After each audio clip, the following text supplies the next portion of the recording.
And hello, everybody. Yeah, Danny's not here. Let me switch to this screen. It'll move Danny. So yeah, Danny's not here yet. I guess he's running a little late from work. So, couple of quick things before he gets here. Actually, first of all, hold on a second. Let me get the lights turned on or turned up. And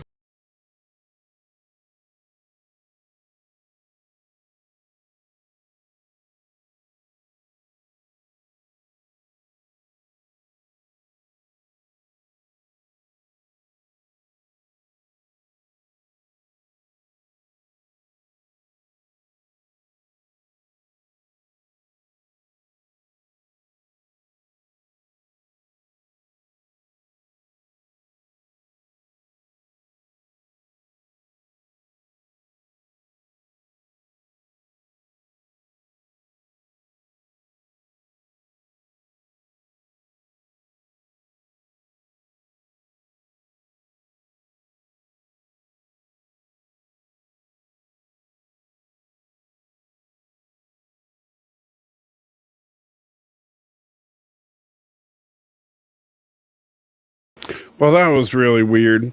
So yeah, sorry about that. Joe dropped off for just a second, and let me grab something here that I want to show you guys. I have no idea what it is yet, but I have something right here.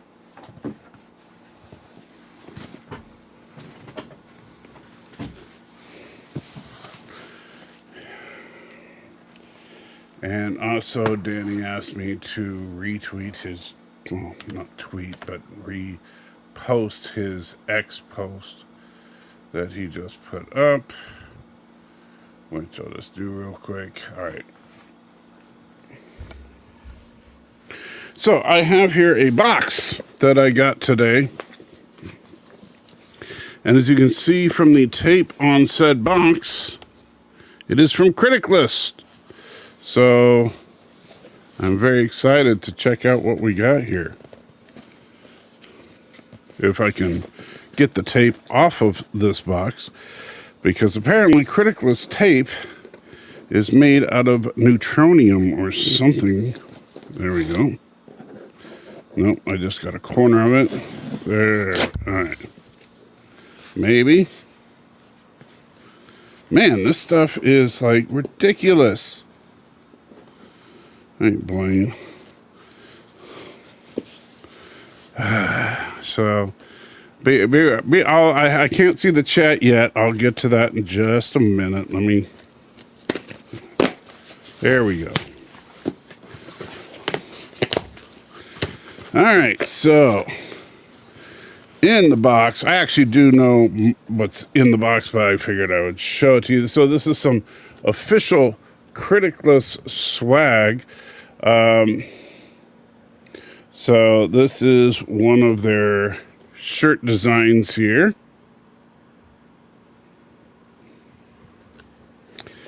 A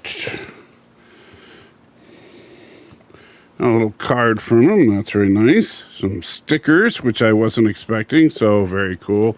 Have to do something with those stickers in the future.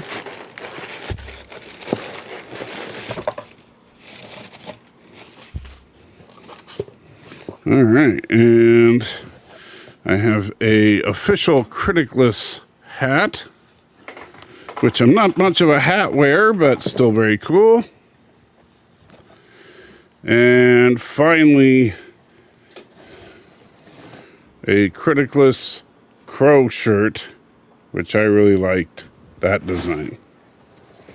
So all that you can get over criticlist.com to support Blaine and his attempts to tell the world that critics suck. And so let me get over to the chat here, see what people had to say. Ervik was first. Now it's good to see you. And he liked this episode of Discovery. 47 Yorktown says only one more episode left. It's almost over. Yeah, and this one definitely felt like it was ramping up to the finale. You could tell it was leading into it. Mike Richards is here from Columbus, Ohio. Good to see you. Mercer is in the house. 47 Yorktown here. I already said that. Brian McFarlane is here. Good to see you. Annoying Critic says math doesn't lie. Yes, indeed. Hey, at least when he said that, unlike with Tilly, he wasn't just like doing all the math in his head. You actually saw the equations. Miss Moneypenny is here saying hi to everyone as she likes to do. Let's see, people saying hi back and forth. Getting down here. What just happened to Salty Checker? Okay, yeah, that was when I bent over to pick up. Actually, when I was reaching over to turn the light on, I accidentally knocked my wireless keyboard off my chair and it fell on the floor and closed the window. That's what honestly happened. Sorry about that. Stanley says, another painful episode is next week, last one. I believe next week is, in fact, the last one. So, yes. So we've had one person say they liked it, another person say it was painful, and T'Pring is now attacking me. Thomas Potts says, this is as thrilling as Discovery, I assume, watching when the lights were out around here. Mercer says, I sent a donation. Uh-oh, I didn't see it. Let me see if I can pull it up. Give me a minute to catch up on the chat here, and then I will check. Stanley says, swag, yes indeed, swag from Criticless. Explosion in 3, 2, 1.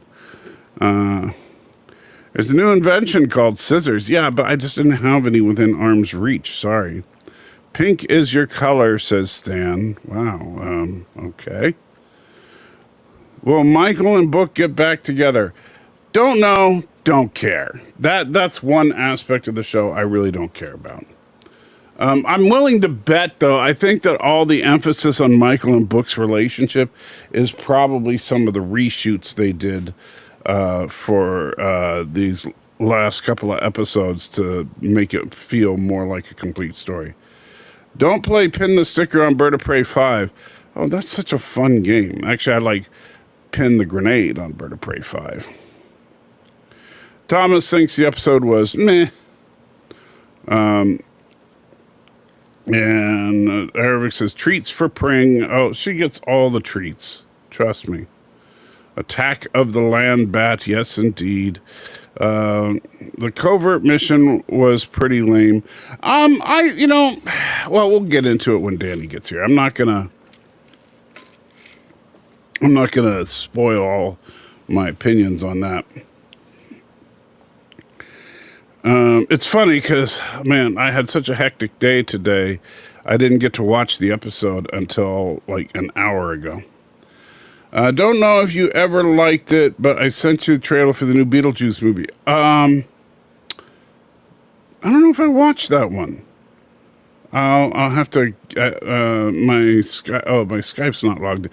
It's really weird. I don't know what it is. Ever since a couple of updates ago in Windows 11, Skype doesn't auto load like it did before, so I keep having to reopen it. Brian says, hey, Salty, if you ran Paramount, what would you do to pull Trek out of the dumps? Well, simple, really. I would focus on, to pull a line from former President Trump. I would focus on what made Trek great originally. And what made Trek great originally was not things like focusing in on going super heavy-handed with politics. Yes, there was politics in Trek, but in the original series especially, which is what catapulted the franchise, the politics were not extreme. They were not extreme left or right. They were probably, by today's standards, right of center. But they still were not extreme. And the main focus of the Federation was, was personal liberty and that it was an egalitarian society. But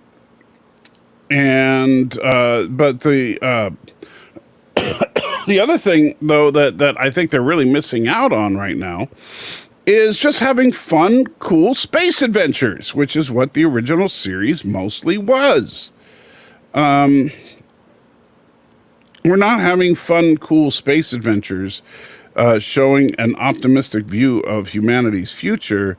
Instead, we're getting these serialized, heavy-handed, nihilistic, depressing stories that basically it's always the universe is a hair's breadth away from being completely wiped out. And sure, that happened a couple of times in the original series, but not all the time. I mean, for every time you had some kind of galactic threat like the Doomsday Machine, you also had something on the lighter side, like, This Side of Paradise, or The Trouble with Tribbles, or,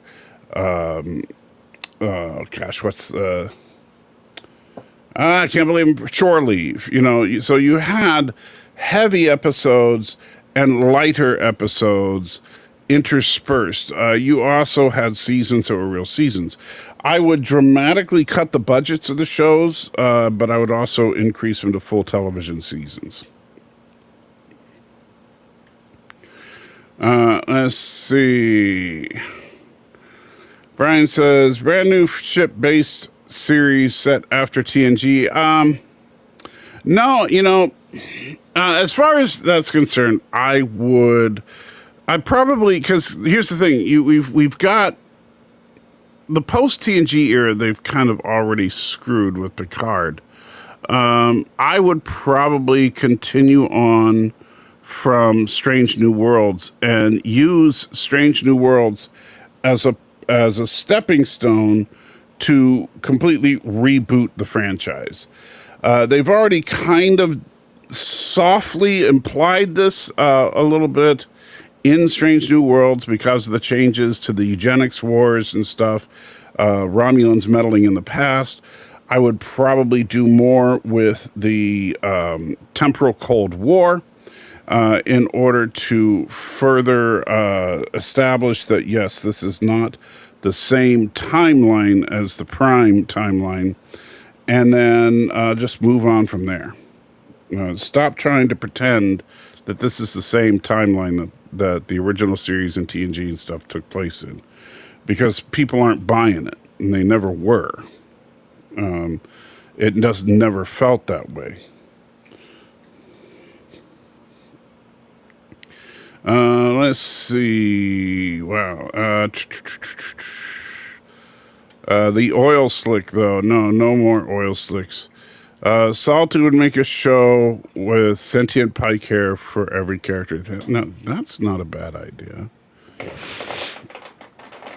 Or make it all about one epic mission. No, yeah, we don't need that.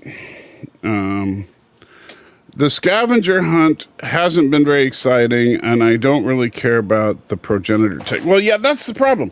The scavenger, I'm interested in the progenitor tech. Like now that we're getting to the finale, I am curious about what's going to happen next week. But all the episodes where they were just getting clue after clue after clue, it was just wash, rinse, repeat. It felt like there was no real effort put into plot. Family trauma told in flashback or exposition is terrible. It can be done well, but it hasn't been, that's for sure. The Milky Way galaxy is in a bad neighborhood. Creep says, I want a Star Trek movie where they are alone on their 5-year mission, no Starfleet. I don't want any, I'll be completely honest with you. I do not want to ever see another Star Trek movie. If they never, ever do another Star Trek movie, I will be perfectly fine with that. But we need good series. Yes, the bad girl thinks she can bring the Breen guy back to life. Yes, because the progenitor tech supposedly can do that.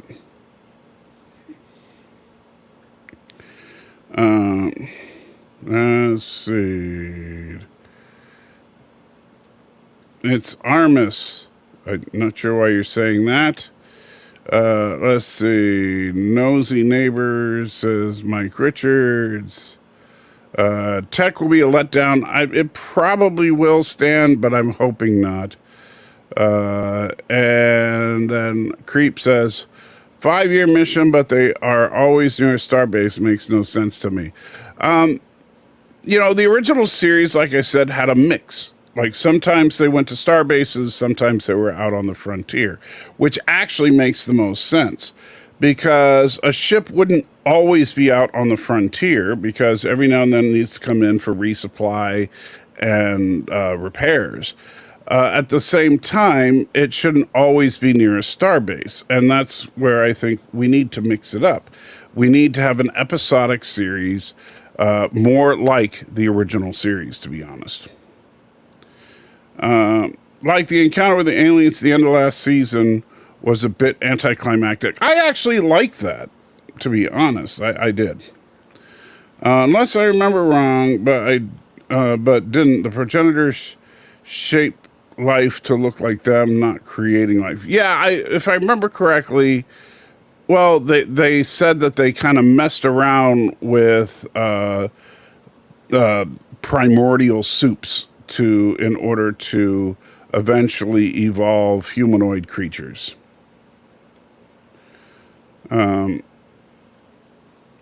Mike Richards says, nosy neighbors with zap guns. Yeah, okay. Alex Bogey is in the house, says, was trying to catch up on Axe when you went live, but yeah, Trek is too inconsistent. Yeah, and that's why I think that they should. I mean, like, I think they're doing okay with Strange New Worlds, at least with season 1. Season 2 was a bit of a mess, but I think it's salvageable. But I would just continue to move forward from there and reboot the franchise, and just with and I do like this version of Pike. I do like the crew of the Enterprise on Strange New Worlds, and the nice thing is you already have a setup for if actors need to leave or whatever, you start bringing in more of the legacy crew. But if you do this in an alternate timeline, then you don't run into prequel-itis, which is part of the problem, is that they keep trying to say that this is a direct prequel to the original series. And if that's the case, then we know Pike is going to end up in the wheelchair. We know Kirk is going to eventually get command of the Enterprise. We know, Uhura is going to stay there. We know Chekhov is coming. We know Scotty is going to be a permanent crew member, all that. So if you do establish this as a different timeline, then all bets are off. Thomas says, Voyager had a 7-year mission without being near a starbase. Well, it didn't have a 7-year mission. It had a 7-year run, but but they were stranded. And quite frankly, Voyager was a disaster, in my opinion. Donnie says, hello. Hope everybody's doing well. Hope you're doing okay, Donnie. Let's see.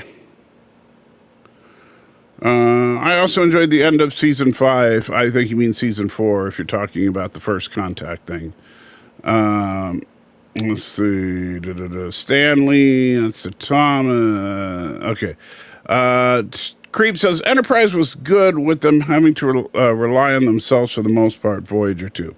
Well, I do think Enterprise did it better than Voyager did. I think Voyager, because Voyager had way too many magic resets. Voyager also was way too inconsistent with the writing. Enterprise had far better writing, in my opinion, than Voyager. And let's see. ABJ says, "Hola, how you doing, ABJ?" And Stanley says, "McCoy." Oh yeah, Dr. McCoy's coming eventually. Yeah. Hey, Salty, which franchise needs a break and get a rest for a few years? Star Wars, Star Trek, Marvel. It's not a matter of whether a franchise needs a break, because I don't think that's ever truly the case. I think that we confuse, like, when people start struggling, like with Marvel right now. The reason I think that people are frustrated with Marvel, the reason Marvel isn't making billion-dollar movie after billion-dollar movie right now, is not because people are tired of Marvel. I don't think they truly are. I think it's that Marvel has had a severe and sudden decline in quality. And so if Marvel was like, if they knew they were that the next thing after Infinity War was going to be Secret Wars, then their setup so far has been incredibly sloppy. And they need to, they need to get on track. It's just been a complete hot mess, to be honest.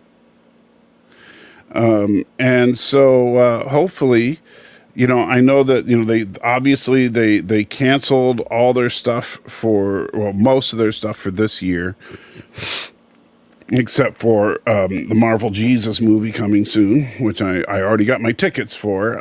Whoops, what did I do? Oh, Danny's here. I already got. There. Hey, I got my tickets for Deadpool. Yeah, you texted me that. So I don't have to worry about that here. I really don't. All right. Well, we'll see. No, I'll be okay. You want me to live stream it, bro? I should. I'll live stream how easy it is for me to go on Thursday to my normal theater, walk in, buy a ticket, get concessions, and sit down. Except you won't be able to because you'll be here.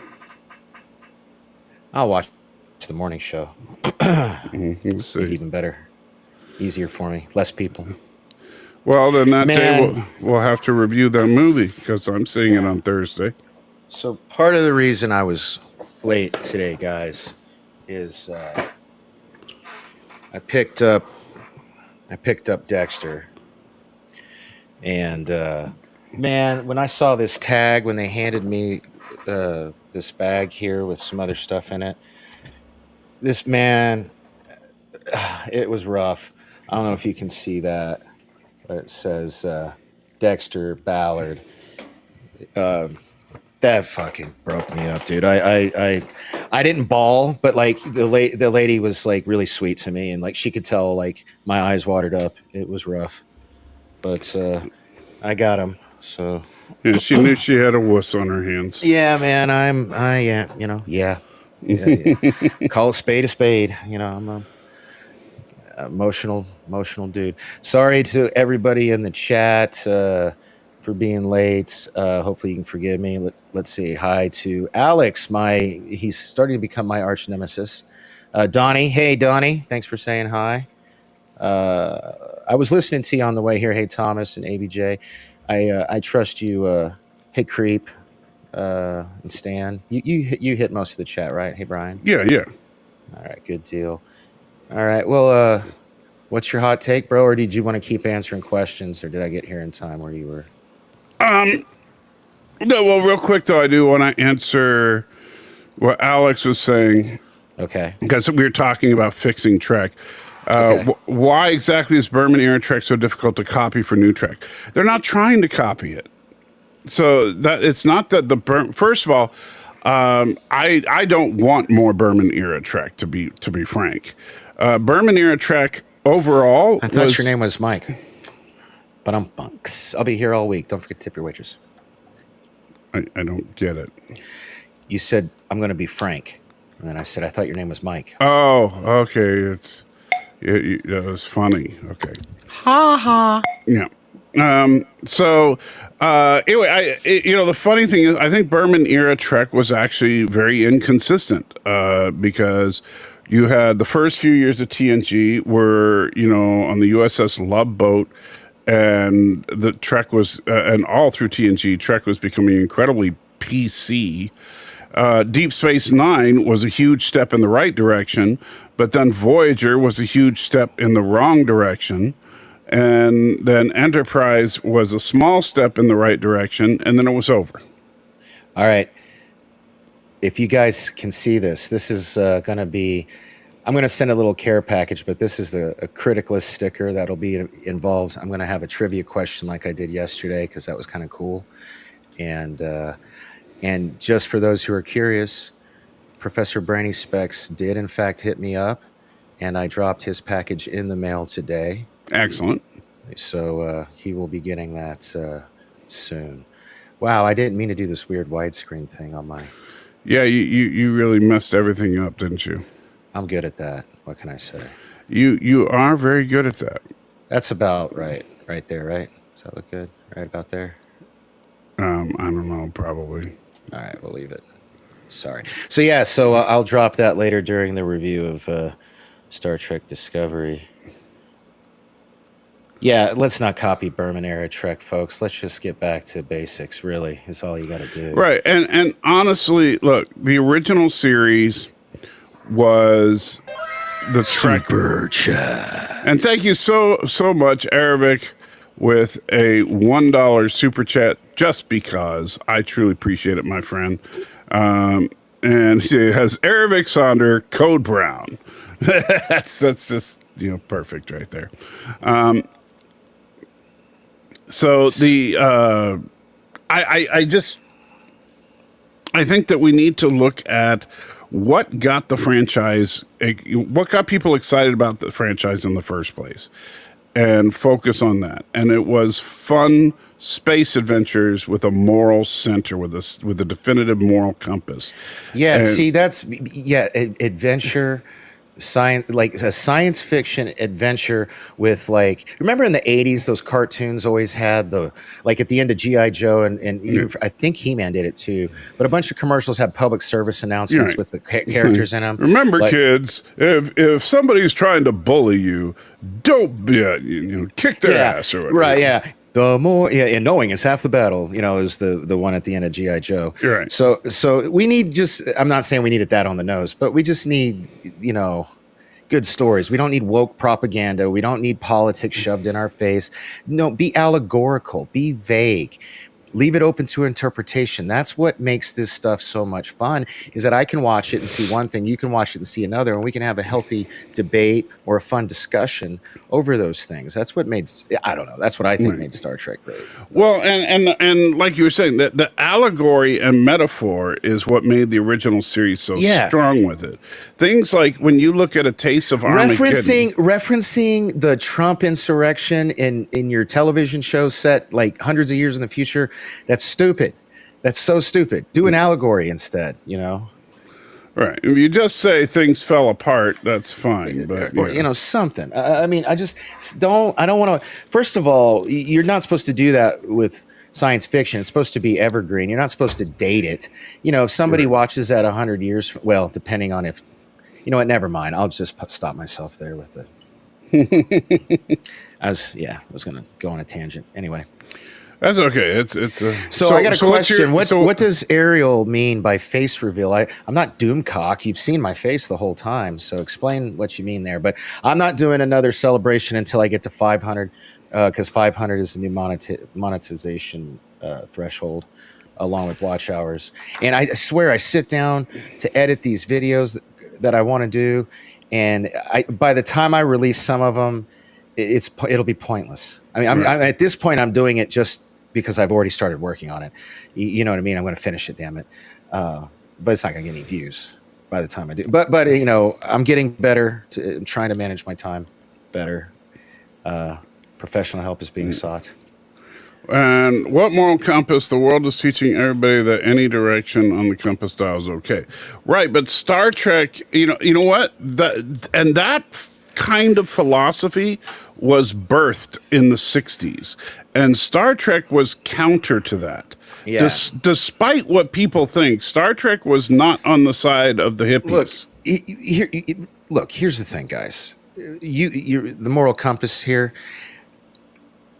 It's really simple. The easiest way to break it down is the golden rule. I'm not going to get all 12 steps on you, but it is a good design for living, and it's made every aspect of my life better. But really, at the end of the day, that program in all religions, I don't care if you're Buddhist or Christian or what's the Muslim, whatever. At the end of the day, it's all about do unto others as you'd have them do unto you. If you do that, you're golden. That's why they call it the golden rule. Just don't be an asshole. Just treat people the way you want, or even better, treat people the way you want your kids to be treated if you're a parent.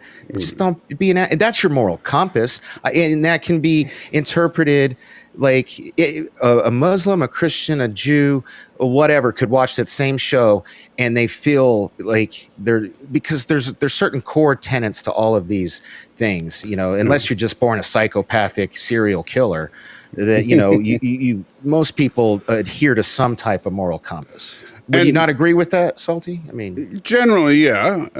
But I just got to call this out because, Daniel, you tell me any episode from the original series that is sympathetic to the hippies. I'm going to call you out on that because it was absolutely. Do it, and I bet I know which one he's going to say, and it's because he's going to miss the point because it's making fun of hippies. If it's the one I think he's going to say. Do you need me to read that, or? So Brian, as far as why does Disney keep focusing on a small set of them, like the Avengers got to? They're working on the Fantastic Four. Fantastic Four is coming. I called it. And X-Men, they were making fun of hippies. The way to Eden. I knew that was the one he was going to say. Right, I knew it. I figured that was probably the one he was going to go with. But you do realize in the way to Eden, the hippies were the bad guys. The hippies were the ones that were idiots and ended up getting themselves killed because of their delusional beliefs. All right. I want to reply to this, if I may. And then I'll let you continue. Annoying critic, that's why I did have the caveat at the end, unless you were born a serial killer or a psychopath. Yeah. Okay, so anyway. But, and that's why, we could get all metaphysical on that, but that's why you do need some kind of objective moral standard. That's why I like the 12 steps. I mean, I really do. It's their rules. As long as I follow them, it's easy and life is good. And everybody should have that, whether it's Christianity, Judaism, Muslim faith, what have you. Oh my God, do you want to get into the hot topic of? I read a headline the other day. Is this true that a bunch of countries are recognizing Palestine as its own state, and that the U.S. is considering doing the same? Is this shit going down? I haven't heard, but this whole Palestine thing has just got me so frustrated because it seems so. We need to pull. I'm sorry, this is not going to be a popular opinion. We need, at this point in the 21st century, we need to pull other Earthlings out of the Dark Ages if we ever want to make it off this third rock from the sun. Because I don't have to worry about it. Nobody here listening has to worry about it.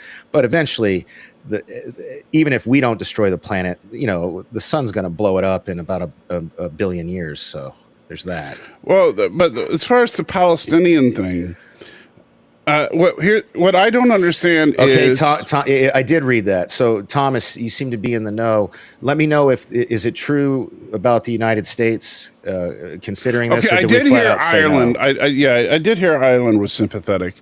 No, not sympathetic. They flat out have come out and said they're recognizing it. They're trying to petition it to be in the UN and shit or whatever. Like, Thomas, throw some more at me, man. I'm so busy. I don't get to watch the news. I just see the headlines on my thing, and I hate that. But what I was trying to say, though, is that you have Hamas hiding in Palestine. They literally, come across the border. And by the way, Israel allows Palestinians to cross the border. Like the Palestinians are not restricted. Israelis can't go into Palestine, but Palestinians can come into Israel and can travel freely in Israel. But these Palestinians come across the border, kidnap hundreds of people, brutally murder people, rape people, and then everybody's I mean it's terrorism 101, and then and all of a sudden everybody's like, oh, those poor Palestinians. And Spain. Sorry, I just found an article. Everybody's feeling sympathy for the Palestinians because Israel's like, no, we're done. We're not going to deal with it anymore.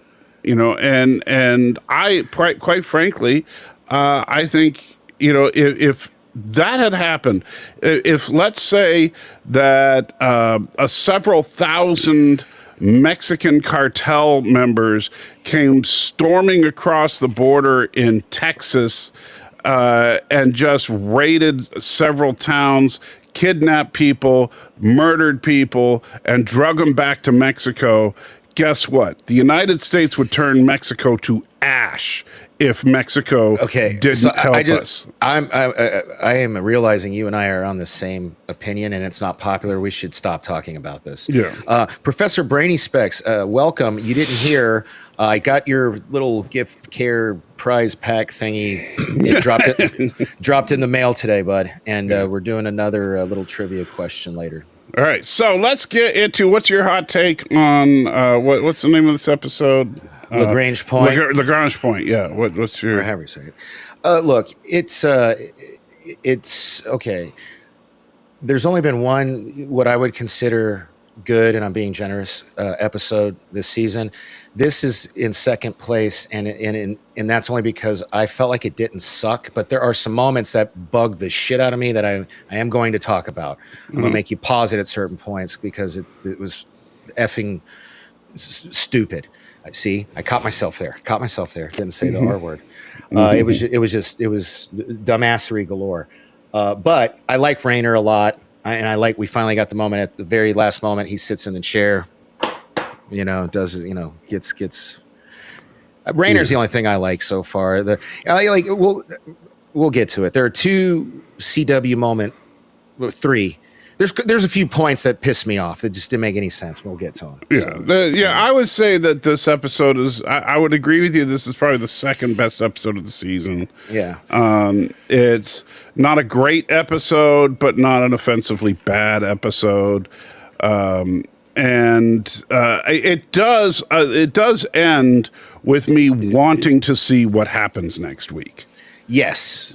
And which is what the second to last episode should do. That's what the penultimate episode should do. 100%. 100%. But who was the last mother effer we saw? Well, yeah, I know, but and Danny or Daniel, why would they show a new Enterprise on Star Trek Discovery?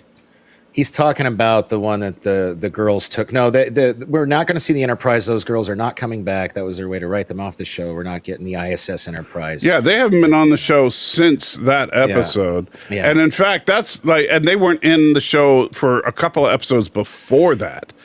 And so and they were only in that episode for like 10 seconds. Yeah. So I don't know what happened. Maybe they pissed off somebody, you know, like Alex Kurtzman or something, but dang. You know, you know, because quite frankly, the new helm and navigator, it's like I don't even remember their names. And so annoying critic, I'm hesitant to call it the best episode, but I love me some Rainer, man. What are you talking about? You're talking about a Rainer moment. That's Oh, that was such a great line. That was so good. Rainer is gold. Rainer is absolutely gold. He's and it sucks because this is all. I would be down for a Rainer series. I know, right? Yeah. But they won't do it because it doesn't meet the whatever those guidelines are. The pick your alphabet. DEI, whatever it is, but I would definitely be down for a Rainer series. He absolutely is so fun every time he's on screen, and he's had so much character development. It would be such a waste to not use him beyond this. You know what I mean? He's had really good character development. I think only character with good character development in this show. So after the previously on crap that we always have to go through, we basically see that everybody at Starfleet headquarters is I tell you what, in a Jonathan tizzy. Frakes loves that shot. He does it in everything. That's how I knew before I found out. What, the spinning camera thing? The spinning camera. He loves that shot. He's done it in everything he's directed. Literally everything. Jonathan Frakes is... I knew he directed this episode before I knew he... You know what I mean? Before I actually... He's one of those guys. He's a competent, but ultimately not spectacularly gifted director. I mean, he... Look, and I know some people say, "Oh, but First Contact was so good." Whatever. Oh my God! At the comic book shop today, my buddy Roland, who's been kind of catching up on our stuff, mostly the Star Trek stuff, he says you're out of your freaking. It's his favorite Star. Like he likes of it. Course more than, he likes it more than Wrath of Khan. Well, it's not my fault. Your friend is an idiot. Ooh, and, hey, Roland's a good, solid dude. Roland, if you're watching right now, you're an idiot. Oh God! If you think First Contact is better than Wrath of Khan, you are objectively an idiot. I think his age might have something to do with it. I think he's actually my age. Never mind. I don't know, man. Maybe. Yeah, and if he's old, he has no excuse.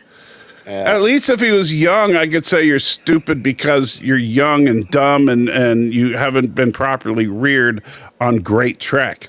See, Professor Brainy Specs. Yeah. Professor Let me guess your order. Argued about Let me that guess so your many order. times. His order is probably 6 to 8. That would be my guess. Or 9. Sorry, 6 to 9. Right? No, 8. 8's First Contact. So yeah, that's probably your order if I had to guess. Let me know if I'm right, Professor. Anyway, so everybody in only the girls that work there because Brian, the owner, is smart. That's all I will say. So. Sorry. Yep. So you got it wrong. It's 268. 268. Okay, cool. Hey, I can respect. I'm glad because that used to be my order until you ruined First Contact for me. So that's fine. That's fine. Well, I understand. Look, sometimes somebody comes along, they squeegee your third eye. You realize you were wrong your whole life, and you just have to admit it. And learn and grow. And that's what happens. That's why most Republicans are old men like my age and older, because, kids are just stupid. Like you were saying earlier, they don't know any better. Kids, the younger you are, the dumber you tend to be. Yeah, and that's why there's so many young Democrats, and they get older and realize they were wrong because they get their third-eyed squeegee, and they're like, oh my God, I was an idiot my whole life. And then we get crazy shit. But like then there are still people that are dumb and think that for some reason the next gen movies are consistent with Star Trek: The Next Generation, which they're not. I mean, it is if you're talking about the Nexus fever dream. If you go with the Nexus fever dream theory, then it fits. Gotta make a video about that. Yeah, I know. I need to get some time.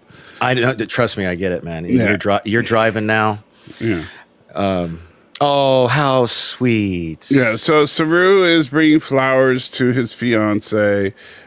Meanwhile, he finds out that,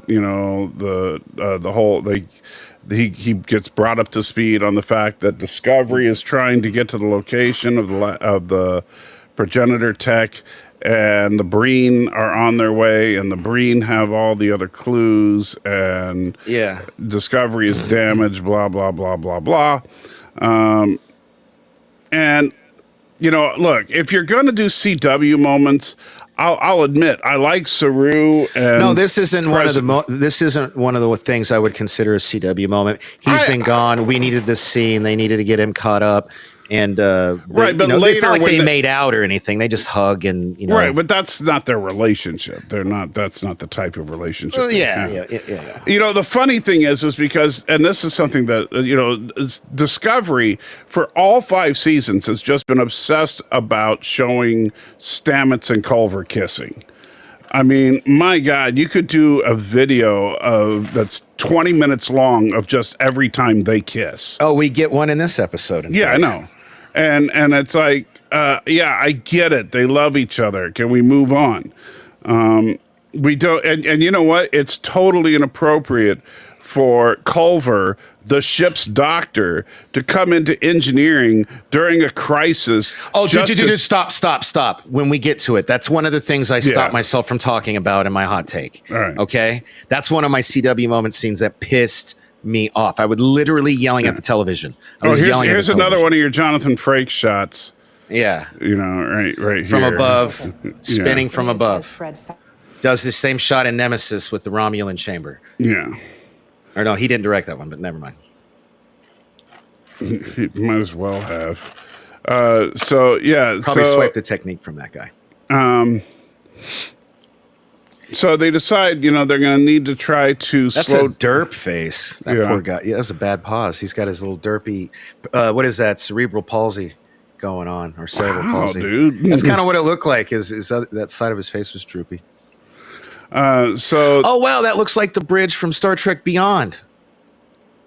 It kind of does, yeah. I was being a smartass because Star Trek Beyond was supposed to take place hundreds and hundreds of years before this show. Right. And so, meanwhile, and by the way, I get it. It's the 32nd century. It's not unrealistic for the tech, but I don't like the idea that they can just talk in real time from anywhere at any time. That bothers me the least. I mean, first of all, if I saw her doing that in today's day and age with that hair, she could have earbuds in. I mean, that's just a thing. I imagine by then it's going to be... Not if you're on the other side of the frickin' galaxy. I mean, that doesn't bother me so much, actually. They're so far in the future, they probably have... in my mind, I'm like, yeah, they've probably got a relay network out in space that, by now. I mean, what is this, like 900 years in the future or something like that? Yeah, but I'm just saying, I'm not saying it's unrealistic for the time frame and everything. I just don't like it as a dramatic device. I think it's more interesting if you're that far away that, communications become a problem. But and Kronos, I wasn't making fun of one of my heroes, good old JR, Jim Ross. He's got cerebral palsy. He was making fun. He was. I was just saying that's what it looked like. It just goes to show what an incredible dick Danny is. Ah, come on. Stanley, stop it. You don't just throw the word quantum in front of something to make it work. What? I would not be surprised if that's what they called it. That is probably, probably. Super chat. And thank you so much. Thomas says, how does Burnham know all about the Breen when Starfleet barely knows anything? Wait, never mind. I answered my own question. Yeah, exactly, because she's Michael Burnham. You're going to kill Danny now. Made soda come out my nose. I blocked just in case I did it. Was it with you that I actually spit all over the place, like no, from laughing? That was on a different show then. Okay, that's actually happened relatively recently. Anyway. Yeah. So Burnham is she's still, she's not as bad as she has been in prior seasons, but she is still Michael Burnham. I'm going to catch a lot of shit for this. And maybe it's because by comparison, I kind of like Michael this season, but there's a lot of dislikable characters in this show that might make her look better. But Raynor's easily the best character. You're right. I like Michael better in this season for sure. I do have one big problem though, and that's that how many times and at this point, it's just feeling so contrived that every single away team, Michael needs to bring Book with her. And when Book's not even really an official member of the crew. And so, and it's like he went on almost every away mission with her. So, anyway, that's just... This one made the most sense because he's a courier and they reference that he's done something very similar. But they're always, every episode they write in something. I get it, but at least I don't know. Like this bothered me the least of them all. Well, it didn't. It's not that the reasoning bothered me. It's the frequency that's bothering me. Yeah. Well, it's the fact that over and over and over, for some reason, Book needs to be the one to go with her. And, it's just annoying. We'll get to annoying here in a little bit. So then Something's going to happen, I think, in the next episode between Rayner and whoever this Breen bitch that they keep talking about. Like they're talking about it here in this scene again. Like that Breen admiral that's the one that destroyed his the one that said he fought good, and the one that he used in the bluff earlier with the negotiation. So she brings up that chick's going to be there, and he has a little moment here. That better be some foreshadowing. He either needs to die a glorious death, and because they love killing people in series finales in Star Trek, or he needs to kill that. He needs to get his revenge, or both. Well, killing her. While he's alien, he is a white male, so he should die. Yeah, that's according to the Star Trek rules. Yeah. Well, no, not the Star Trek rules, but the Discovery. No, it was ever since Enterprise, they killed Trip for no damn reason because it was the series finale. But Trip wasn't the only white guy in the show. This is the only white guy on the show. Saru's white. Saru's white. Saru is so covered. And you know what's funny? What if they kill them both? Because they're sending Saru off. Yeah, I see. Oh my god! What if they kill both white guys? That would be so funny. Oh my god! Who wants to put an over under on this? We gotta make it's crazy. Oh my god! Oh man! If they kill them both, I am just gonna lose it. Oh man, they are totally gonna kill them both. That's too funny. And yes, Aravik, this is their sly way of sneaking in a crossover with Battlestar. It's gonna be revealed that Rayner's a Cylon. Yeah, he's actually. They have had people that we discover as big plot twists have been androids in the past. So maybe Yeah. Stranger things have happened. They did make a toaster reference. So they go to engineering. Stamets is like, yeah, the spore drive is busted, but we can probably get it to work in a couple of hours. And she's like, well, you have like 2 minutes. I mean, we need to jump right now. And it's like, dude, he said he needs like an hour and a half. Yeah, who do you think he is, Scotty? Well, but that's the thing is that like, even like, and I get it. They're trying to make things intense, but it's one thing if you go from, okay, he needs an hour and a half. Well, you've only got 20 minutes. There you have drama. When it's, I need an hour and a half, you have 15 seconds and they make it work. Yeah. And Aravik, I don't know if you got here late, but no, we love Rayner. He's the only good. That's why they're going to kill him. Because it's a paradox. Salty and I agree on something, so they have to destroy it. Yeah, Stamets has white privilege in that he's gay, so he gets a pass. Yeah, he checks the box. He's not a straight white male. He's a gay white male. The two straight white males are going to get killed in the next episode. Yeah. Or not, but how effed up would it be if they were? Or we'll find out Rayner's gay. Oh, right. Oh, right. Oh my god. Now maybe Renee and yes, Aravik, Rayner like they and killed Saru will become lovers. Exactly. This is exactly, if they kill him, it's exactly the same thing. They introduce a straight white man in the last season of his series, and he's the most liked character they've ever come up with, and so they kill him. Yeah. I mean, that's why the idea of Star Trek Legacy is becoming less and less appealing to me as more time goes on, because I want to see him as the captain, and I want to see Seven as his number one. I want to see those missions. You know what I mean? After his character arc that he had in that season, but then they killed him. Oh my God! There's a formula. There probably are. They're probably gonna. I'm convinced Rayner's gonna die now. That sucks. Did we miss the credits? Oh yeah, they're right there. Okay, so then they jump to the black holes. They see that it's like literally in an oil drum in between the two black holes, just floating there. Which is like, okay, that is a good place if you're going to put something. Yeah. Except that if those two black holes are orbiting each other, I don't know if that Lagrange point is going to be completely stable. And so it seems like that tech would have been sucked into one of the black holes. But if that tech is so dangerous, why not just throw it into the black hole anyway? Like, that'd destroy it. And They By won't the way, win. I know we're at the penultimate episode here, but I finally fixed the credits once and for all. You ready? Okay. I'm ready. I'm ready. Find a way to get it back.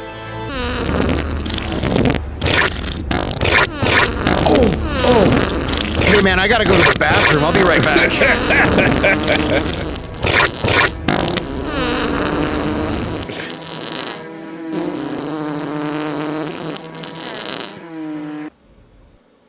There we go. I think that Danny got some explosive diarrhea from that.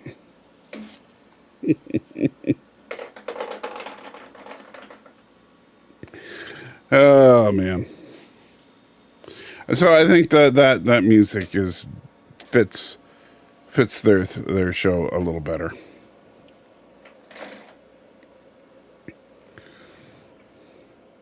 What do you guys think? Does that work for you guys?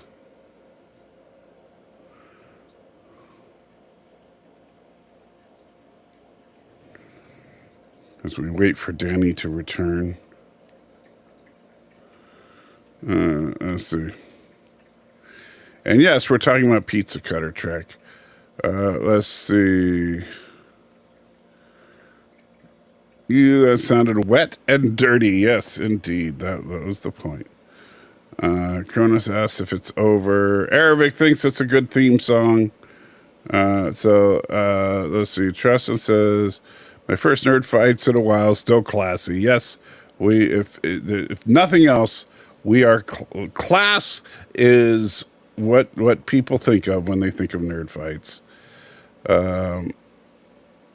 You do you. Well, there's definitely some do in there.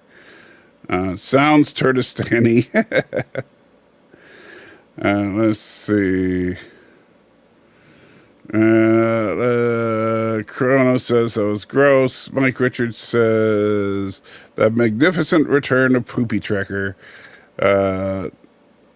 Stanley thinks sometimes some timey-wimey thing. Okay. Classy is a loose term. Well, there's definitely something loose there. That's for sure. Galaxy class. Not sure why Eric said that. OMG, two black holes. You know what that means? Time travel.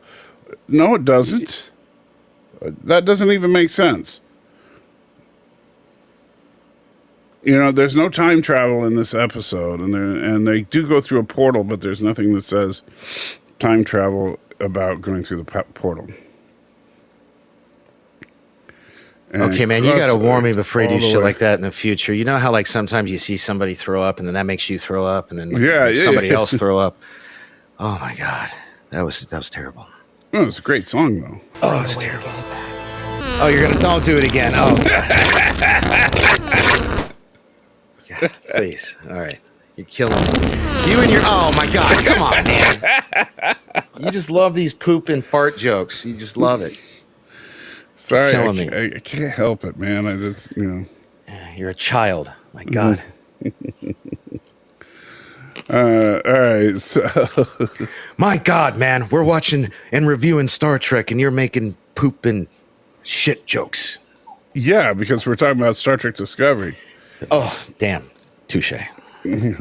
Professor Branding Spec says they probably did travel a little bit quicker into the future because of time dilation, but not very far. Yeah, it's not like they actually, spent, a whole lot of time in such proximity to the black holes that they would have gone through time or anything. So, yeah. And Chrono says, R.I.P. toilet. Reminds you of a South Park episode. Yes. Hot. Wake me up when it's over and I'm wiser and I'm older. Okay. All right. So let's go back here. So they're looking at the garbage can from the progenitors, trying to figure out what they need to do. And by the way,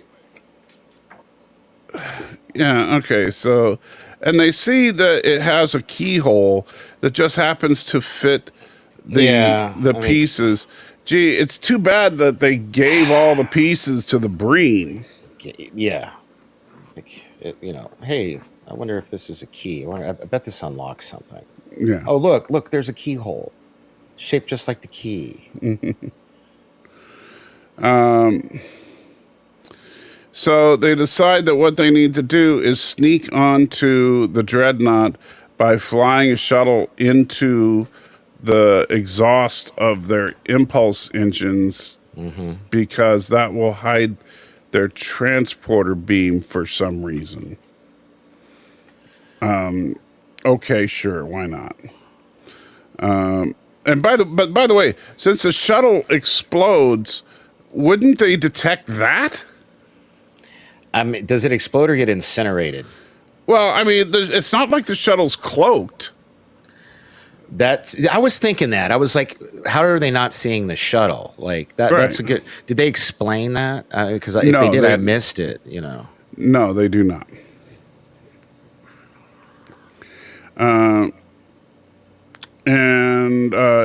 Daniel says, so Star Trek Discovery was created for the 23rd century, but then it was thrust in the 32nd century, but it wasn't made for it, so it doesn't show the new century as well as it could. Discovery never really lived up to what it could have done, but, c'est la vie. So they come up with this plan where they're going to split into two teams. Adira, is that her name? Adira, I think so. and Asian dude from the bridge are going to make up one team, and Michael and Book will make the other team. It's Reese, man. Don't disrespect Reese. I couldn't remember his name. I'm sorry. Asian dude from the bridge. I God, genuinely man. couldn't remember his name. You know how much screen time he gets? Like 8 seconds an episode. Well, more than the girls who have been written off. So. Yeah, I know, but I mean, yeah, they so disrespect their B tier characters on this show. Yeah. I guess Tilly gobbles up all the dialogue from them. Anyway, so the Adira and Reese are on one team, and Michael and Book are on the other.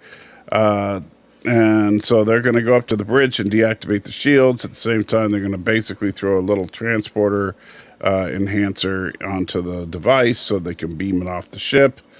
And of course, they have no way to open it because they don't have the key, but that's not part of the plan because they just knew that it was going to be open. Because somebody read the script.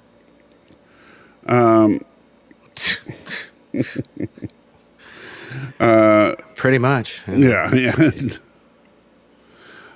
And look, Daniel is hoping when we get the new ship in Starfleet Academy, we'll get a proper 32nd century ship with nice white Apple Store bridge and lower decks. Dude, stop talking. I don't even want that show to happen. Yeah, I really don't either. I hope that show never happens.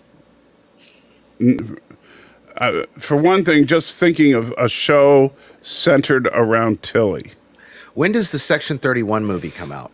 I don't know, nor do I care about that either. I know you like it just because you think her character is awesome. But I love Georgia. I love Emperor Georgia.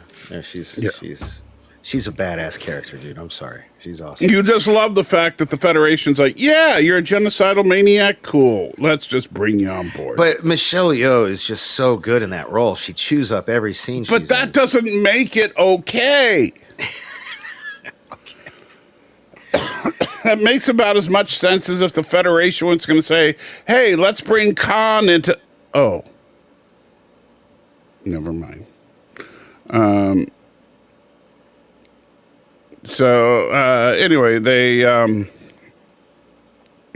so Rayner's going to be in command of Discovery while they do this. They're going to wear fake Breen outfits in order to blend in. Which, considering the Breen are basically humanoid and they cover themselves from head to toe, not too hard to pass as a Breen. You just need a good cosplay. With Friday and a HUDs up display from courtesy of Tony Stark. Yeah. Oh yeah, there's a lot of Tony Starkin going on here. Yeah. So they stick the key in the keyhole. Dude, they even did that one thing where they had them all in the same shot, where they just did the split frames, like comic book panels almost. Yeah. Yeah, that was really stupid. They get sucked in. The first guy gets sucked into the vortex of doom. Jonathan Frakes directed this episode, by the way. Just pointing that out. I've never seen him do that. Not a fan. Adira's like talking to her two daddies, and here you go. No, I think they kiss later at the scene that pisses me off. Or they might kiss here too. Do they kiss here too? Who knows? There they go. Yeah. Oh, yeah. There we go. Because every time they kiss, we got to make sure that we get a nice close shot of it, so we can say, "Hey, everybody, look, two dudes kissing." Anyway, like that somehow makes the show good. Look, I it's funny because I like these two characters individually. I don't give a crap about their relationship. But I like Culver. And why did you make yourself all big? Because I'd rather show the people what one of the prizes is today. Oh, it looks like you're trying to kiss. Then look at... You're trying to kiss the doctor. That's what these guys here. There we go. Look at that. It's a pretty dope sticker. Criticless. This is some kind of... okay, well, you know, we can't looks move like on a Viking. It looks like a Viking chick. You can move. Once you scroll, I'll make myself smaller. There we go. Just put that there. Just move it a little bit. Just end shit along. Just end shit along. I can do this all day. So, how's that? Is that better? Yeah. Anyway, so yeah, we got to get our nice close-up shot of the man action. And there's a look from Tilly. Hey, let me show you my impersonation of a blowfish. Wow, dude, that's what she's doing. That's all she's doing. She's just showing Burnham her impersonation of a blowfish, trying to add a little levity to the weight of the scene. That's all. Okay. So they're on the shuttle. Drama ensues. But that's none of my business. Yeah, that's another little bonus thing that'll be in there. Artist Ashley Popplewell. So then back at the Starfleet headquarters, they're talking to themselves to death while they're still okay. Here's your Stark Tech. Yeah, there's way too much of that in this episode. Yeah, because it's like I really. Yeah. Did we skip? We might have skipped one of the scenes that really pissed me off. Has she pulled him off to the side yet in the middle of their high stakes away mission to seriously waste valuable time, which is probably why they ended up getting caught in the end, having a relationship discussion? Oh, did we already skip? Yeah, we already skipped that part, I think. Anyway, that pissed me off. I was yelling at the screen. I was like, what are you doing? You guys, like, this is not the time. This is not the time for this. You know? Yeah, I know we're literally trying to save the universe, but let's take a minute to talk about our relationship. It was more than a minute, but yeah, it was ridiculous. It was ridiculous. Hey, maybe I can use that word instead. It starts with R. It makes me feel better. It's easier. And yes, Planet X, early on in this season, we learn what the Breen look like. They have green skin. They look like Jello. Yeah, like and Jello. they actually look like Jello, but when they're exposed to atmosphere, the Jello like solidifies. What's the dude's name from the Orville that was played by Norm Macdonald? I can't believe it. I can't remember. The little gelatinous blob looks like that, but humanoid figure. You know. So yeah, and man, they really doubled down without any explanation. She's like in charge now. She's running this sect of Breen, Have you noticed that we need to protect you, get you to the bridge, like she's given the orders, it's really unearned. Really, really, it feels rushed. It feels forced. It's not believable to me whatsoever. And that gives me a hard time. I don't know, every scene involving her character, I'm sure the actress is a fine person, but it's like, get this bitch off my screen. Is how I feel. It's just, I don't. And they should have spent more here's that time. part you liked. Well, I liked it too, where he tells her why. Let's see if we got it. Respectfully, the pacing. You're making everybody nervous. You can sit in the captain's chair, If I felt like it, I would. Captain Burnham should trust you to lead us. We Let me pause it for a minute here. Yeah. Dude, I like from this moment on, this guy's good. This guy's good. We all do. This actor's good. It's a bit of a road to get there, but we really do. You know why I asked you to serve as my number one today, Lieutenant?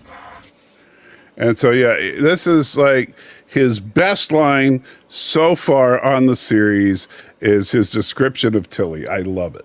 Yeah. No, sir, actually, I don't. It's because you're smart as hell. You're a good leader. And if we were stuck in a foxhole together, I wouldn't kill you. That is, unless you gave me more of that warm and fuzzy encouragement that I don't need. Yeah. I like that. I do too, yeah. So, what would be great is if he was like the head of Starfleet Academy and she was like one of his professors. That could work. They actually bounced off each other pretty well. I liked, Yeah. Because she's that could save Starfleet Academy. If that's all we're getting, don't kill Rayner. Put him in that. Yeah, because I'm almost convinced they're going to kill him now. I mean, I forgot. Yeah. Yeah, she is so jovial and optimistic and happy, and he is so wound up and just pissed off that they're just perfect together. Yeah. And that's what we need. We need people this is our Spock McCoy. Yeah. Yeah. Yeah. And that's what we need. I've always said it, man. The TOS was what made it good was the relationships and between the people, and the situations are earned, and we care about the stakes. I don't give a shit about most of the people in this show or characters. You know what I mean? Right. And so, by the way, the Breen apparently I don't know, are they I can't figure out what, because, Book was flirting with a Breen, and I'm not sure if they have. That's a little later, but this is them arguing with each other to trick these guys to fight him and knock him out. Yeah. It's like the oldest trick in the book, but hey, whatever. So, so now they're going to send in another Breen with a rope attached to him, and it just sucks the rope in, too. Because I guess they didn't think to tie the rope to anything. Culver. Oh, Culver. Culver is creepy. Yeah. Okay. And so, meanwhile, there's still... he is Mr. Brenny Specs. He certainly is.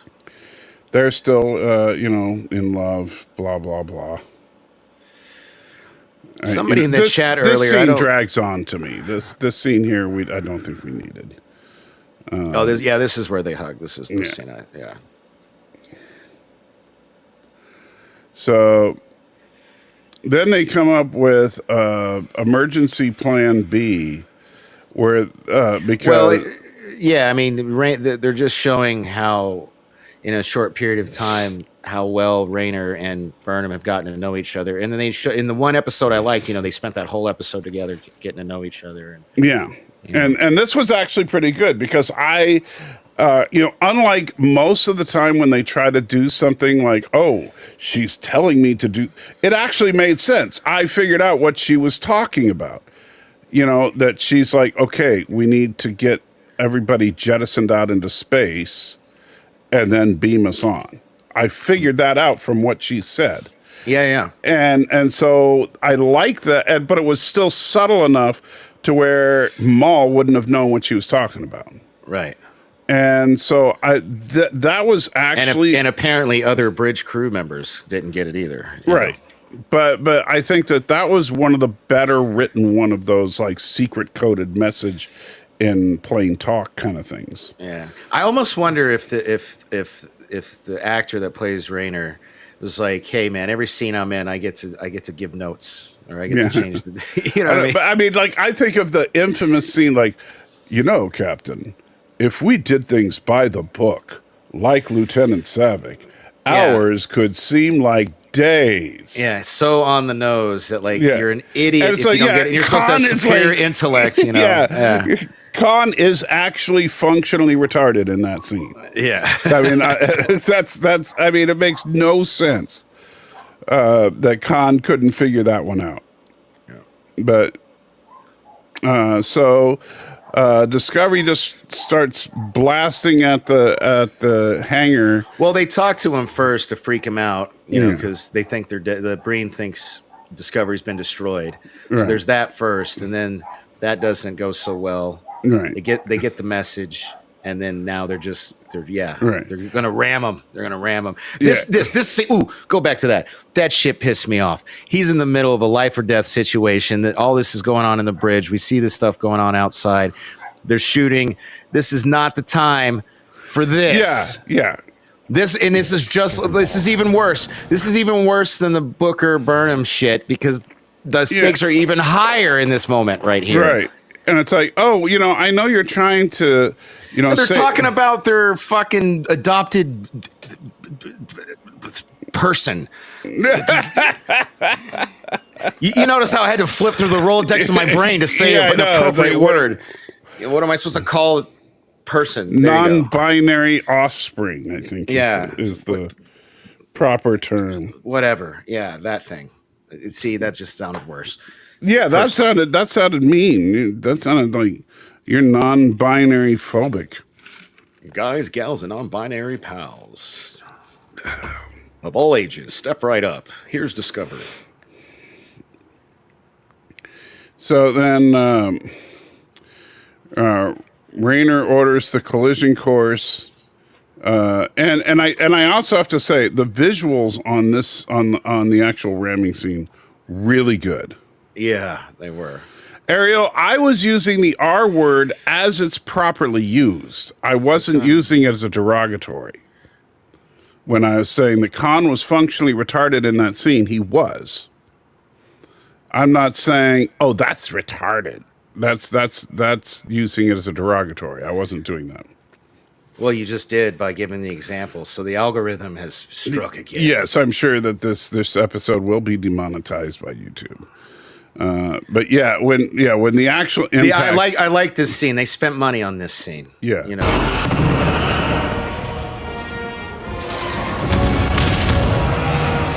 see the ship spin around. Look at all that. I mean that's good stuff there. Yeah, that is some of the best visual effects they've done on in modern Trek. So okay, you're right, ABJ. Their kid, that would have worked. That would have been better than what I said. Thank you. They're youngling. Yeah, I'm trying to learn. Kid, They're kid. That's generic term. Anyway. All right. So what happens with this thing? It turns into I thought it exploded at first. It does. So the barrel explodes, leaving just the portal. Okay, but they're trying to lock onto it with a portal with the tractor beam. Would that even work then? Well, apparently not, and that's the problem. They couldn't lock onto it. Well, they said they couldn't lock onto it because all the debris and crap is in there. The progenitor's tech is in there. We're getting them both back. Yeah. So Raynor's like, okay, I'm in charge. We're gonna make this happen. So here's where I'm going to inject my critic list trivia question, and immediately following the question, we're going to take our little critic list sponsorship break to give the audience time to probably Google the answer, and whoever puts it in the chat first gets the correct answer will win. And let's see if Professor Brainy Specs is still here and can defend his championship and win 2 days in a row. Are you guys ready? Is everybody ready? Salty doesn't even know what I'm about to ask. No, I have no idea what you're going to ask. Because I was late. Okay. So this one's a softball, so I'm just going to ask you so you can answer it. The progenitors were in what episode of Star Trek The Next Generation? No, that's not the question. I'm asking you to this is an example. Oh, you're asking me. I'm asking you. Oh, yeah, the name of that episode. The Chase. The Chase. Okay. Right. In The Chase. Thank you. Now, in The Chase, there were two okay, let me rephrase that. There was a Klingon captain, I believe, and there was a Cardassian gull. Mm-hmm. They were disgusted at the mere thought that they could somehow have come from the same primordial ooze, the progenitor, the same. Yeah. They were deeply offended. You remember that scene, right? Yes, yes. Now, don't answer this question. This is the trivia question. What was the Klingon captain's name? And with that, we are proud to have Criticless as a sponsor. I wonder if there's any good movies out this weekend. Would you like me to recommend you some new movies? Oh my god, what was that? Hello, my name is Lit. I am your in-car information system. I can give you recommendations for any type of entertainment. Would you like to hear about the most popular movies in theaters today based on critic scores from Rotten Apples? Okay, yeah, I would, actually. The #1 movie in the country this weekend is about a homosexual chipmunk who learns how to play chess. This 4-hour epic displays 10 full chess matches in real time. No, absolutely not. That sounds literally horrendous. I can't even believe that's real. Okay, well, the second highest rated movie, with 98% on Rotten Apples, is about a poor starving girl living in the 1920s who finds refuge in a cannibalistic swinger commune, where they all learn the value of love while feasting on the flesh of the innocent. Who's rating these? These are ratings from the top film critics in the country. I am so sick of this. Honestly, I'll just find my own movie.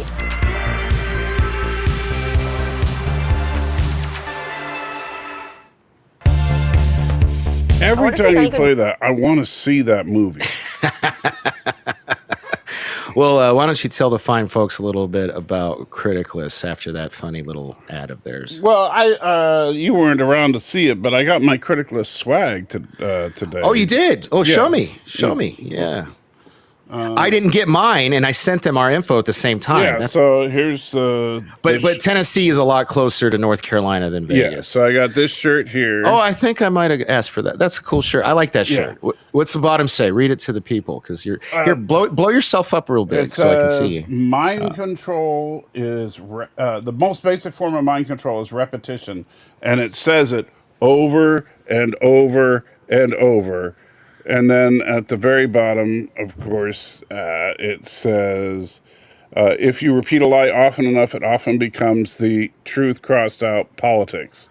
Oh, nice. Yeah, I think I asked for that. I don't know what I'm going to get. I think I asked for that. I got to get, this is their only piece of swag that doesn't actually say Criticless on it. Oh, that's a fail.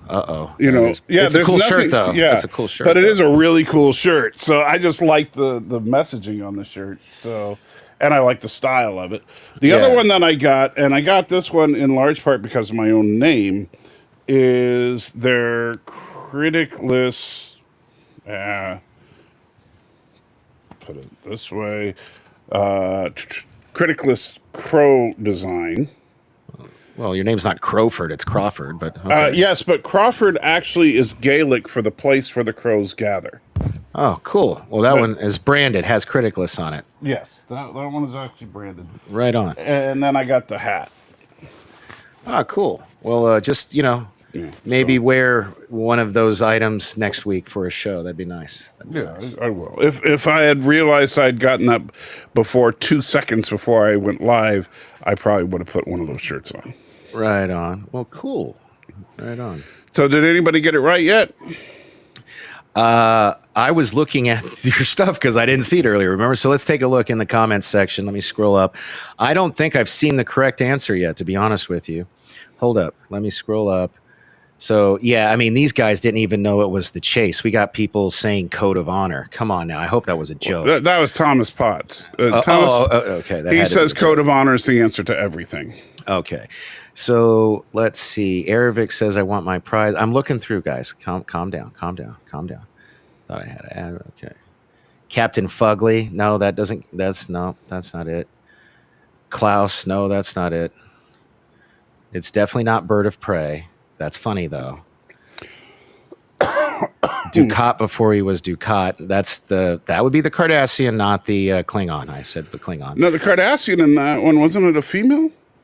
Let's see. Sub Rosa, no. Code of. Oh, so nobody's gotten this answer right yet. And but Jeez, Professor Brainy Specs claims to know the answer, but he's going to let somebody else get it. So let me ask you. I have no doubt that Professor Brainy Specs actually knows the answer. He probably does. So again, what is the name of the Klingon captain who was disgusted at the mere thought that the Klingon species and the Cardassian species were somehow from the same progenitor? That's the question. Let's get back to this now. And you guys have heard me gush over Criticless. Join us in the group. I still can't invite people. We got to figure out how to. Maybe I'll put in a tech support thing. How do we make it to where I can invite people? Because I want to start using that more. It should be fun. All right, but back to the review. Push play. This is the end. This is where he's about to sit down for the first time, I think, right? No, let's see. Poor Faber. Failure. Not an option.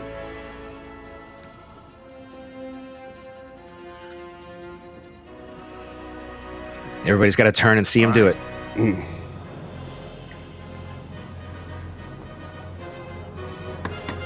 Let's do this. Yeah. They're going to kill him. Damn it. You and these fart jokes. My God, man. It's, let's see. Planet X says Mata. Is that like a name play on Murtaugh? Klang, Karg, Koloth? No, none of these are right. Danny, I DM'd you the answer. Let me see if he got it. Hold up. I'm going to pull up my X account on another screen here. He's got it right, but okay. So he does know the answer. He proved it. Professor Brainy Specs does know the answer, but when it comes to Star Trek trivia, Professor Brainy Specs is one of the best. I see it. I see it in the chat. Hold up. Planet X got it. Boom.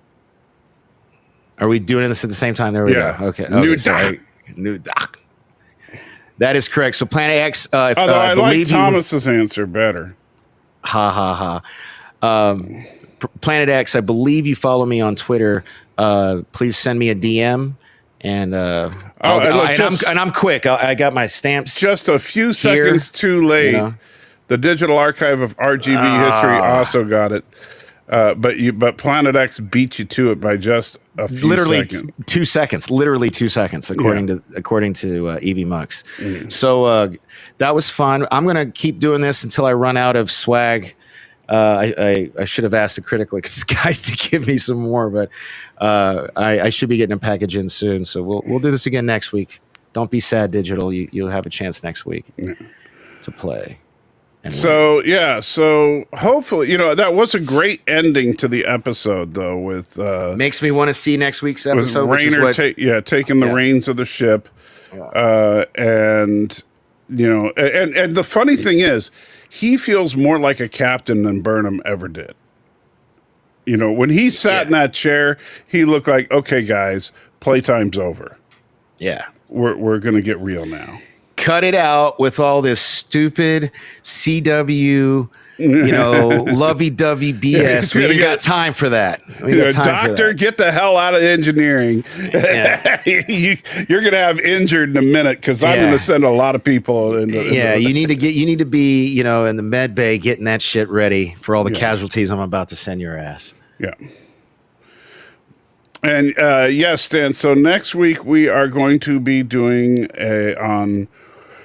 Wednesday, we're going to be doing one episode of Battlestar Galactica and the episode Paper Moon. From So we're not Jason. for $20. He only gets half an episode. That's actually not a bad. That's not a bad idea. That's how we can get him to pay more. So but next it's time, a TV episode. It's not a movie. So yeah, but we could pontificate for a full episode if somebody bribed us to. So if he's they here, bribed me enough. yeah. Sure. So if he's here and he wants to do double or nothing, we'll dedicate the whole episode to, or our episode of Nerd Fights to that episode of the show. Let's see. And why are you saying Captain? Were you asking what the rank? Oh well, is? maybe he was like trying to say the guy should have said the full. But I already said Captain, so really all I wanted was the name Nudak. That's all I wanted. So what's your final thoughts on I am Lagrange? Before I had that epiphany live on air that they were going to kill this guy. First of all, my first thought is I won our bet, by the way. So I don't know. Not yet. No, he's definitely not going to end up being a villain. And we only bet $5 on this guy. So was it only $5? It wasn't a white. Yeah. Okay, well, you go ahead and take that off my ledger, buddy. Yeah. It's not going to matter after once you incompetent topa. It's not going to matter once you see Colonel Ty bone number 6. That's never happening. So, and I don't even know if Mr. Moneybags is here. He was here at the beginning. I don't know if he dropped off, but I laid out. I don't know if you know what double or nothing means, buddy. If you don't double it, if you don't take the offer to hog the entire episode, you get the nothing part, and we keep your money. So thanks for that. Okay, so you're just a jerk. I know. I'm kidding. I am looking very much forward to watching Battlestar. Do you remember what episode we left off at? I'm going to have to do a little homework. It's been so long. I'm not 100% sure. What's the last thing you remember? Oh, that's difficult. I have no idea. I'd have to. Let's see. So they got divorced. Starbuck got divorced. She left her husband like an idiot after all of that stuff. That happened. Because she had the. We saw the final fate of the Pegasus, right? Shit, I don't know, man. Maybe don't say anything. I think the last. I don't. I'll figure it out. I'll figure it out. Did they leave New Caprica? They were about to. I believe they were about to. Okay, yeah, then I know where we're at. We're okay. We're at a great place to start. Okay, good. Yeah. Okay. Because the episode where they leave New Caprica is like one of the most epic episodes in the entire series. So, okay. Well, good. Well, I'm excited. Then we'll bring that back, and then we don't have. We'll probably be doing Battlestar for a minute because we don't have any shows.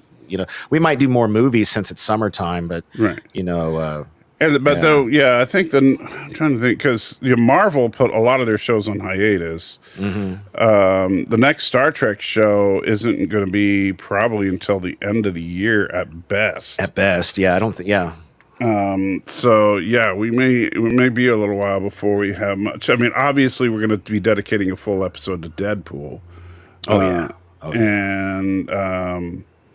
That's in July, though. And Creep, please, no spoilers in the chat about Battlestar Galactica. Yeah, I haven't seen it. Please. Yeah. So, I guess Pegasus gets destroyed.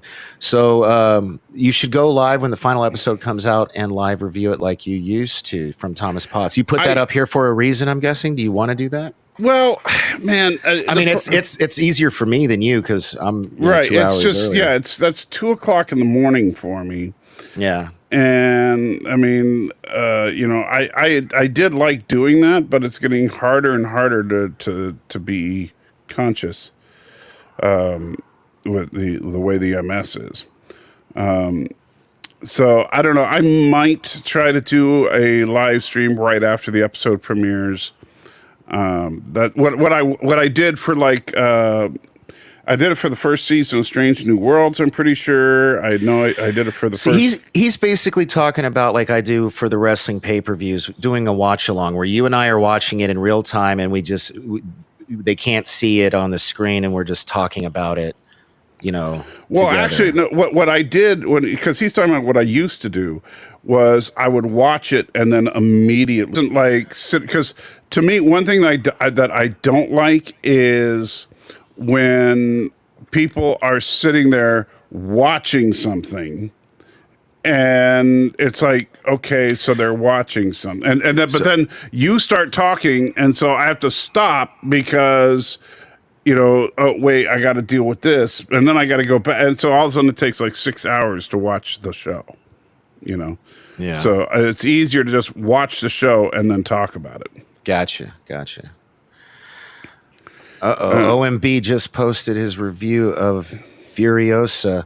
He gives it a 45% decent. Are you seriously making me watch this, aren't you?